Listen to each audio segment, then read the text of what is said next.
just go on to ask you what you see now in the image regarding the slave trade and Cork?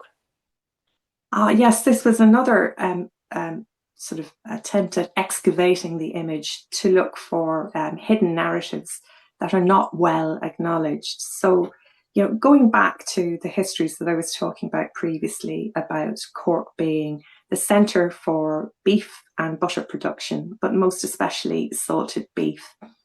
When I dug into that history further, I realised that much of this salted beef was heading for the West Indies, particularly, the islands of Jamaica, but also the colonies of the Dutch and the French.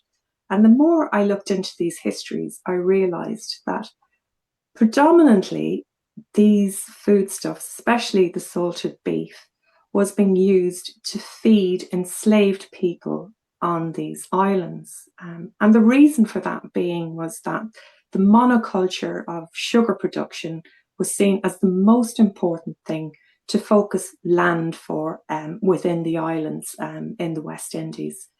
No allowance was made for growing foodstuffs for the enslaved people who also lived there and for their slave owners too.